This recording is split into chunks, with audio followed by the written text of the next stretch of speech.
Students, बेटा exercise number 1.1 question number 1 हमने last time complete कर लिया था। आज हम क्वेश्चन नंबर 2 स्टार्ट कर रहे हैं, सॉल्व बाय द फैक्टराइजेशन।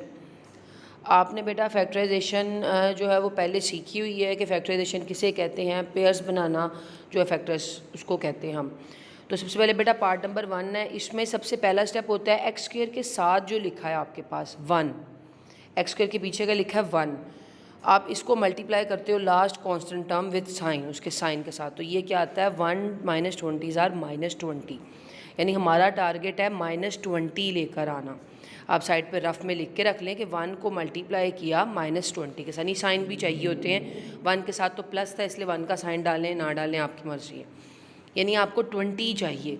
अब आपको 20 कैसे चाहिए, आपने दो वैल्यूज़ ऐसी सिलेक्ट करनी है, तोड़ना होता है ना पेयर्स बनाना, जिनको मल्टीप्लाई करें तो -20 आए और उनको प्लस करें या माइनस करें तो यहाँ पर x के साथ क्या लिखा है, रेड वाले x के साथ 1, तो 1x -1x आए। तो फिर हम सोचेंगे कि 20 किस किस टेबल में आता है। ठीक है, आप अपने माइंड में वो टेबल लेके आइए कि 20 किस किस टेबल में आता है, इस तरह से वो उसके जो है वो फैक्टर बन सकेंगे। तो सबसे पहला फैक्टर जो है वो 1 मल्टीप्लाई बाय 20, 1 के टेबल में 20 आता है। तो अब 20 तो आ गया, लेकिन 1 को 20 में ऐड करूँगी, प्लस माइनस करने से दरमियान वाला आए, मल्टीप्लाई करने से वो 20 ही आए -20। तो इसको मल्टीप्लाई करने से तो 20 आ रहा है, लेकिन अगर हम इसको प्लस माइनस करें तो ये 19 आएगा, तो और 21 आएगा, तो नहीं। दूसरा टेबल बेटा आपके पास है 2 10 20, 2 का टेबल में भी 20 आता है, तो 2 10 20 तो आ गया, लेकिन 2 में 10 डालेंगे तो ये 12 आ जाएगा, 2 में से 10 निकालेंगे तो ये 8 आ जाएगा, हमें तो 1 चाहिए। तीसरा टेबल है 4 5 20, 4 और 5 से मल्टीप्लाई करेंगे तो 20 आ जाएगा, और 4 में से 5 निकालेंगे, 5 में से 4 निकालेंगे तो 1 आ सकता है। तो ये वाला पेयर डाल के भी देखना है, निकाल के भी देखना है, और देखना है कौन से पेयर से वो चीज़ आ रही है। अब हमें चाहिए साइन, आपको चाहिए -x जो रेड में लिखा है, तो अब 5 के साथ मतलब माइनस लिखना पड़ेगा और 4 के साथ लिखना पड़ेगा प्लस। जो रेड में -x लिखा है ना, उसका साइन देखते होते हैं, उसके साथ जो साइन है ना, आपको बड़ी वैल्यू के साथ वो साइन लगाना है, यानी आपको आंसर में वो चाहिए। तो आंसर में वो कैसे मिलता है, जब आप बड़ी वैल्यू के साथ वो लगाते हो। वैसे भी अगर दोनों में माइनस हो ना, क्वेश्चन में देखिए माइनस है तो बड़ी वैल्यू के साथ माइनस आता होता है और छोटी वैल्यू के साथ प्लस आता होता है, ये पॉइंट याद रखिएगा।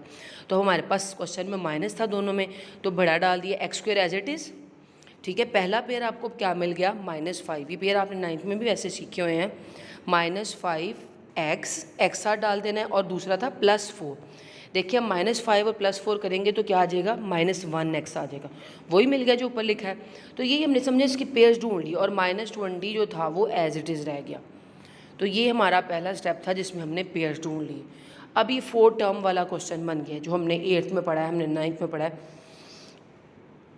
जो 4 टर्म वाला क्वेश्चन होता है उसमें हम क्या करते हैं, आपके पास जो 4 वैल्यूज़ बन गई होती हैं, उसमें से पहली 2 को अलग से कॉमन ले लेते हैं और दूसरी 2 का अलग से कॉमन ले लेते हैं। ये देखिए, अगर आप पहली 2 को चूज़ करें तो उसमें से क्या कॉमन आ रहा है, एक्स स्क्वायर और एक्स दोनों में है, 5 का टेबल दोनों में नहीं कॉमन आ रहा, यानी दोनों में 1x तो है ना, 2x तो सिर्फ एक में है, तो 1x बाहर चला गया, अंदर 1x बाहर चला गया था। पहली वैल्यू के पास कितने x बच गया, आपके पास एक ही x बच गया।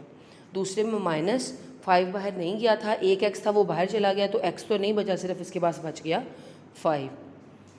ठीक है, जो कॉमन में चला जाता है वो हर वैल्यू में निकल जाता है। अब इसमें थर्ड पे क्या साइन लिखा हुआ है, साथ ही 5 के बाद इधर लिखा हुआ है +4x और -20। अब ये 4 और 20 किस टेबल में आते हैं, इसमें नंबर भी कॉमन आ रहा है, तो ये 4 के टेबल में आते हैं। जो थर्ड पे साइन लिखा होता है वो एज इट इज़ डाल देते हैं, और 4 का टेबल कॉमन आ गया। एक्स इस पर कॉमन नहीं आया क्योंकि दोनों में नहीं था, पहले में एक्स बच गया, दूसरे में 4 कितने टाइम्स 20, वो मल्टीप्लाई कर रहे होते हैं ना, 4 5 20, और bracket close is equals to 0, जो आपके पास था वो एज इट इज़ आ गया। अब बेटा देखें, ये एक पूरी इक्वेशन बन गई है। अब इस पूरी इक्वेशन में 2 टर्म्स हैं, ये x - 5 दोनों में क्या है, कॉमन। अब फिर इसको दोबारा से ले लेते हैं कॉमन, x - 5 बाहर चला गया, पीछे क्या बचा, x इस वाली टर्म में से बच गया और +4 दूसरी टर्म में से बच गया। तो कॉमन लिया, कॉमन लेने के बाद ब्रैकेट डाल देते हैं, ब्रैकेट के बाद x + 4 भी एज इट इज़ आ गया, इज इक्वल्स टू 0। तो तो बेटा ये अब उन्होंने कहा था सॉल्व करना है। सॉल्व का मतलब होता है एक्स की वैल्यू चाहिए। सॉल्व का मतलब जहाँ भी आए। तो अब ये दोनों मल्टीप्लाई में इक्वल टू ज़ीरो है, इसका मतलब ये अलग अलग भी इक्वल टू ज़ीरो डाल सकते हैं हम। हमने क्या किया, इनको सेपरेटली ज़ीरो के इक्वल रख लिया। पहले फर्स्ट टर्म को ज़ीरो के इक्वल रखा और उसमें से एक्स की वैल्यू आपके पास देखे निकल गई, 5 वहाँ जाके प्लस हो गया। दूसरी तरफ बेटा दूसरी वैल्यू क्या थी, x plus 4 is equals to zero. तो इसको भी हमने क्या कर लिया, x plus 4 is equal to zero रख लिया। दोनों मल्टीप्लिकेशन में कोई वैल्यू ज़ीरो की इक्वल हो तो दोनों सेपरेटली ज़ीरो की इक्वल होती है। 4 यहाँ प्लस हो रहा है, वहाँ जाके माइनस कर दिया। तो ये बेटा हमने सॉल्व कर लिया। सॉल्व करने का मतलब था सोल्यूशन सेट निकालें, मीन्स x की वैल्यू निकालें। तो सॉल्व में फिर सोल्यूशन सेट भी लास्ट में लिखते हैं। पहला आ गया सोल्यूशन 5 और दूसरा आ गया -4। तो ये है आपके पास सोल्यूशन सेट। सेकंड क्वेश्चन बेटा इसका फर्स्ट पार्ट कर लेते हैं हम। सेकंड क्वेश्चन का जो फर्स्ट पार्ट है उसमें वो कह रहे हैं, सेकंड क्वेश्चन का सेकंड पार्ट सॉरी, कि इसमें फैक्टराइजेशन करनी है। उसमें तो पीछे बिल्कुल एक सिंपल सी इक्वेशन दी थी। इसमें पहले इक्वेशन को तरतीब देंगे फिर पेयर्स बनाएंगे। फैक्टराइजेशन तो करनी है लेकिन पहले इसको तरतीब दे रहे हैं। देखिए मल्टीप्लाई करना पड़ेगा, इसकी ब्रैकेट ओपन करनी पड़ेगी, तभी सही क्वेश्चन एक सीधा बनेगा। अदरवाइज क्वेश्चन हमें फैक्टर्स बनाने का पता नहीं चलेगा। y को जब अंदर मल्टीप्लाई किया तो y² आ गया और जब y को 5 से किया तो -5y आ गया। दूसरी तरफ पे 3y² एज इट इज़ था। अब हमें जब पेयर बनाने होते हैं तो हमें इक्वेशन की एक साइड पे सारी वैल्यू चाहिए होती है, ठीक है। तो अब इसमें तो इक्वेशन की एक साइड पे सारी वैल्यू नहीं है, तो हम फिर क्या करते हैं, इसको पहले सारी को एक साइड पे लेके जाते हैं और इक्वल टू ज़ीरो रखते हैं। जो फैक्टर्स वाला क्वेश्चन होता है उसमें इक्वल टू ज़ीरो होता है। तो y को भी इधर ले आए, y² आ गया, -5y यहाँ पर है, दूसरी तरफ जाके +5y हो गया। दोनों वैल्यू को उठा के उधर ले आए और इस तरफ इक्वल टू में क्या बच गया, कुछ भी नहीं बचा, यानी आपने इक्वल टू ज़ीरो लिख दिया। अब ये देखिए पीछे वाले क्वेश्चन की तरह बन गया। अभी यहाँ से समझे मेन क्वेश्चन आपका शुरू हो रहा है। अब लेकिन यहाँ पर ये हुआ, यहाँ पर तो 3y² और y² है, ये तो माइनस हो सकते हैं। हमने क्या किया, 3 में से 1 निकालें तो 2y प्लस 5y के साथ एज इट इज़। यानी क्वेश्चन डिफरेंट है, इसमें पेयर भी नहीं बनाने पड़ेंगे क्योंकि इसमें तो पहले ही प्लस माइनस हो गया। पेयर के लिए 3 वैल्यूज़ होनी चाहिए आपके पास। तो अभी देखें, अब ये 3 की 2 वैल्यूज़ बन गई। अब देखें इसको कैसे सॉल्व कर सकते हैं। ये 2 वैल्यूज़ में से कुछ कॉमन आ रहा है। देखिए एक में y² है और एक में क्या है, y है जी। तो अब इसमें से क्या कुछ कॉमन ले रहे हैं। हमने 3 की 2 वैल्यूज़ बनाई, अब इसमें से y कॉमन ले लिया। रिमेनिंग आपके पास क्या बचा, इसमें पहली वैल्यू में 2y² था, 2 अंदर ही रह जाएगा क्योंकि 2 तो कॉमन नहीं आया। एक y बाहर चला गया, एक y इसके पास रिमेनिंग रह गया। प्लस 5y में से देखिए y जो था वो बाहर चला गया और प्लस y5 जो था वो एज इट इज़ रह गया। इसमें हमें फैक्टर्स भी नहीं बनाने पड़े, सिंप्लीफिकेशन वैसे ही हो गई है। अब बेटा ये मल्टीप्लाई है, y और ये सारी दोनों वैल्यूज़ मल्टीप्लाई हो रही हैं। मल्टीप्लाई में अगर 2 वैल्यूज़ इक्वल टू ज़ीरो हों तो इसका मतलब वो अलग अलग ज़ीरो की इक्वल होती हैं। तो पहली वैल्यू को अलग से ज़ीरो के इक्वल रख लिया, समझे, वही स्टेप है। बस इसमें थोड़ा सिंपल करके आंसर आ गया, उसमें पेयर्स बना के आया। यहाँ उसने कहा ये इक्वल टू ज़ीरो होगा, यहाँ 2y plus 5 equal to zero, ठीक है। वो y is equal to zero तो डायरेक्ट लिख लिया, उसको तो आगे सॉल्व नहीं करना पड़ेगा। इसमें से y की वैल्यू निकाल लेते हैं, 5 को उधर ले जाते हैं, यहाँ पर 5 प्लस का है, 0 के साथ जाके 0 - 5 हो जाएगा, तो वो 0 लिखने की ज़रूरत नहीं है। y की वैल्यू चाहिए और y आ गया -5, 2 मल्टीप्लाई और इधर जाके डिवाइड हो जाएगा। देखिए इधर मल्टीप्लाई और इधर जाके डिवाइड हो गया आपके पास। तो ये बेटा जो है आपके फैक्टराइजेशन के 2 सोल्यूशन आ गए हैं, एक y का आंसर आ गया है। अब इसमें और इसलिए आया, यहाँ तो ये वैल्यू है, यहाँ ये वैल्यू, इसमें आपके पास फैक्टराइजेशन इस तरह से हुई है। तो सोल्यूशन सेट आ गया 0। आप ये वाला और डालें या ना डालें वो आपकी अपनी चॉइस है। आप बस 2 आंसर निकाल दें उसके और ये सोल्यूशन सेट लिख लिया। थर्ड पार्ट बेटा इसका देखिए, थर्ड पार्ट में भी बिल्कुल वही क्वेश्चन है, बस डिफरेंस कहाँ पर आता है, डिफरेंस में इसको तरतीब देनी पड़ेगी। सबसे बड़ी वैल्यू यानी क्या है, 17x², 17x² की तरफ बाकी सारी वैल्यूज़ ले जाते हैं क्योंकि x² सबसे बड़ी वैल्यू और उसको सबसे पहले रखा जाता है, इसलिए x² को x² वाली साइड पे दोनों को लेके जा रहे हैं। 32x को भी उस तरफ लेके गए हैं, लिखा तरतीब ज़रा इस तरह से है लेकिन लेके उस तरफ जा रहे हैं। 32 को इधर उधर ले गए और 4 को भी उधर ले गए। यहाँ पर 4 प्लस का है, तो जब 4 उस तरफ जाएगा यानी आपके पास राइट हैंड साइड पर चला जाएगा तो ये हो जाएगा -4 और इज़ इक्वल टू में वहाँ क्या रह गया 0। ये हमने तरतीब ज़रा इस तरह ले ली है, इसको लिखने की इक्वेशन को ऐसे भी लिख सकते थे, उल्टा भी लिख सकते थे। हमने सीक्वेंस इसलिए दी था कि ज़रा ऐसे हमें नॉर्मली पता होता है। अब ये पार्ट नंबर 1 की तरह जो आपका क्वेश्चन तैयार हो गया, इसमें अब हमें बिल्कुल पेयर चाहिए। कैसे पेयर चाहिए? 17 एक्स स्क्वायर की पीछे वाली वैल्यू को मल्टीप्लाई करें -4 से, तो आपके पास जो आंसर आएगा वो आपका मेन टारगेट होगा। तो ये आपके पास आता है -68, यानी हमें दो ऐसी वैल्यूज़ चाहिए जिनको मल्टीप्लाई करें तो -68 आए और उनको प्लस माइनस में से जो मर्ज़ी करें तो आपके पास आए दरमियान वाली वैल्यू 32 +32। ठीक है, +32 है, मतलब प्लस में आंसर चाहिए, तो बड़ी वैल्यू के साथ जो है वो प्लस लिखना पड़ेगा।